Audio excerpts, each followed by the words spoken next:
Hello viewers, এর আগের লেসনে আমরা এই পর্যন্ত কাজ করে রেখেছিলাম। এখন আমরা জাস্ট পেমেন্ট ইনফরমেশন এবং ট্যাক্স ইনফরমেশনগুলো অ্যাড করব। তো এর জন্য এই যে নাও দেখতে পাচ্ছি, enter your payment and tax information, তো নাওতে ক্লিক করব। অথবা লেটারে যদি আমরা ক্লিক করতাম তাহলে পরবর্তীতে অ্যামাজন অ্যাসোসিয়েটে লগ ইন করে এই পেমেন্ট ইনফরমেশান এবং ট্যাক্স ইনফরমেশান অ্যাড করার অপশন পেতাম। বাট আমরা এখান থেকে ডিরেক্ট নাওতে ক্লিক করে অ্যাড করতে পারি। তো দেখুন, এখানে তিনটা মাধ্যমে আমরা পেমেন্ট নিতে পারবো। ফার্স্ট হচ্ছে অ্যামাজন গিফট কার্ড, এটা মিনিমাম $10 আর্ন হওয়ার পরে, এবং পরেরটা হচ্ছে ডিরেক্ট ডিপোজিট, অর্থাৎ ইউনাইটেড স্টেট বেসড কোনো একটা ব্যাঙ্ক অ্যাকাউন্ট হতে হবে। সেই ব্যাঙ্ক অ্যাকাউন্টে আমরা উইথড্র নিতে পারবো বা ডিরেক্ট মানি ট্রান্সফার করে নিতে পারবো। এটাও মিনিমাম $10, অথবা যদি আমরা চেকে নিতে চাই তাহলে মিনিমাম $100 হতে হবে। তো আমরা এখান থেকে pay me by direct deposit এটা সিলেক্ট করব। তো এখানে এখন আমাদের ইউনাইটেড স্টেটের একটা ব্যাঙ্ক অ্যাকাউন্ট নাম্বার দিতে বলছে। তো এটা আমরা এখন কোথায় পাবো? ওই যে আমরা পেইনিয়ার অ্যাকাউন্ট ক্রিয়েট করেছিলাম, সেই পেইনিয়ার অ্যাকাউন্টে এই ইনফরমেশানগুলো আমরা পেয়ে যাব। দেখুন, পেইনিয়ার অ্যাকাউন্টে আমি লগ ইন করেছি। এখান থেকে রিসিভে যদি যাই, রিসিভ থেকে গ্লোবাল পেমেন্ট সার্ভিস, দেখুন গ্লোবাল পেমেন্ট সার্ভিসে আসার পরে এখানে আমরা সবগুলো ইনফরমেশান পেয়ে যাচ্ছি। ব্যাঙ্ক নেম, রাউটিং, দেন অ্যাকাউন্ট নাম্বার। তো এই জিনিসগুলো এখন এখান থেকে আমাদের কপি করে করে ইউজ করতে হবে। তো প্রথমে আমি ব্যাঙ্ক নেমটা কপি করলাম, এরপরে হচ্ছে routing,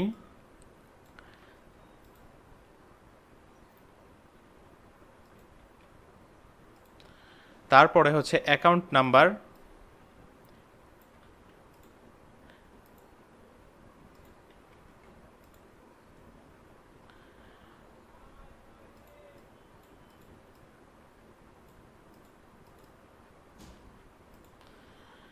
bank account holder name, এখানে আমরা আমাদের নাম দেব, অর্থাৎ পেইনিয়ারে যে নামটা আছে। দেন ব্যাঙ্ক অ্যাকাউন্ট টাইপ, তো ব্যাঙ্ক অ্যাকাউন্ট টাইপ হচ্ছে এখানে আমরা দেখতে পাচ্ছি চেকিং। ওকে, এখন আমরা submit and continue with tax information এটাতে ক্লিক করব। ব্যাঙ্ক অ্যাকাউন্ট আমাদের অ্যাড হয়ে গেছে। এরপরে এখন আমরা ট্যাক্স ইনফরমেশান অ্যাড করব। যদি আমরা ট্যাক্স ইনফরমেশান অ্যাড না করি তাহলে আমরা পেমেন্ট পাবো না। তো আরও কিছু কথা বলে রাখি, সেটা হচ্ছে যে এই যে আমরা ব্যাঙ্ক অ্যাকাউন্ট ইনফরমেশান অ্যাড করলাম, এটা মূলত পেইনিয়ার থেকে ইউএসের একটা ব্যাঙ্ক অ্যাকাউন্ট, একটা ফুললি ব্যাঙ্ক অ্যাকাউন্ট আমাদেরকে প্রোভাইড করে থাকে পেইনিয়ার। তো আমরা যখন উইথড্র দিব এখানে, তখন অটোমেটিক আমাদের পেইনিয়ারে ওই অ্যামাউন্টটা চলে আসবে। দেন এই পেইনিয়ার অ্যাকাউন্ট থেকে আমরা আমাদের লোকাল ব্যাংকে উইথড্র দিতে পারবো। তো যাই হোক, এখন আমরা ট্যাক্স ইনফরমেশানগুলো প্রোভাইড করি। তো প্রথমেই আমরা দেখতে পাচ্ছি আমরা যেই অ্যাকাউন্টটি এখানে ক্রিয়েট করছি, তো সেটা কোনো বিজনেস পারপাস নাকি ইন্ডিভিজুয়াল? অবশ্যই ইন্ডিভিজুয়াল, তো আমরা ইন্ডিভিজুয়াল সিলেক্ট করব। তারপরে দেখতে পাচ্ছি ফর ইউএস ট্যাক্স পারপাস আর ইউএস পারসন? নো, আমরা ইউএসের নাগরিক না, সো আমরা এখানে নোতে ক্লিক করব।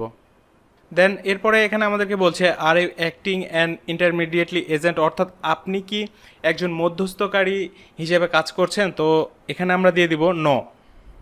ওকে, এরপর এখানে আমাদের ফুল নেম দিয়ে দিব জন স্মিথ। এরপর আমাদের কান্ট্রি সিলেক্ট করব, আমাদের কান্ট্রি অবশ্যই বাংলাদেশ, এই যে বাংলাদেশ। এরপরে আমরা যদি এখন নিচে যাই, দেখুন এখানে আমাদের টিন দিতে হবে, অর্থাৎ ট্যাক্স আইডেন্টিফিকেশান নাম্বার। তো যদি আমাদের টিন থাকে, ট্যাক্স আইডেন্টিফিকেশান নাম্বার থাকে যদি, তাহলে আমরা দিতে পারি। আর যদি না থাকে তাহলে খুব সহজেই বাংলাদেশ থেকে অনলাইনের মাধ্যমে এই টিন পাওয়া যায়, তার জন্য আমরা অ্যাপ্লাই করতে পারি। তো যেহেতু আমার এই মুহূর্তে নাই, এখান থেকে এই চেকমার্কটি আমি উঠিয়ে দিচ্ছি এবং একবারে নিচে যেটা এটা সিলেক্ট করছি। দেন কন্টিনিউ।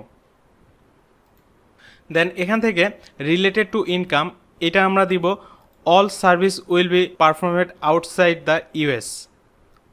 দেন নিচে আসবো, নিচে আসার পরে এখানে আমাদের নামটা আবারও আমরা এখানে দিয়ে দিব, অর্থাৎ ইলেকট্রিক সিগনেচার হিসেবে। দেখুন, ওকে, 7 প্রিভিউ, ব্যাস আমাদের কাজ কমপ্লিট। এখন আমরা সাবমিট ফর্ম এটাতে ক্লিক করব। ব্যাস, আমাদের পেমেন্ট ইনফরমেশান এবং ট্যাক্স ইনফরমেশান দুইটাই আমরা অ্যাড করেছি। তো ভিউয়ার্স, এই লেসনে এই ছিল। তো আপনারা যে ট্যাক্স ইনফরমেশানটি অ্যাড করলেন এটা চাইলে আপনারা প্রিন্ট করে রাখতে পারেন। তো এটা মূলত যে মেলিং অ্যাড্রেসটি আমরা প্রোভাইড করেছি ওই মেলিং অ্যাড্রেসে অ্যামাজন থেকে পাঠিয়ে দেওয়া হবে আমাদের কাছে। তো এই হচ্ছে বিষয়। দেন আমি এক্সিট ইন্টারভিউয়ে ক্লিক করছি। দেখুন কারেন্ট ট্যাক্স স্ট্যাটাস কমপ্লিট, তার মানে আমাদের টোটাল কাজ কমপ্লিট হয়ে গেছে। এখন আমরা চাইলে অ্যামাজনে অ্যাফিলিয়েট মার্কেটিং বিজনেসটা স্টার্ট করে দিতে পারি।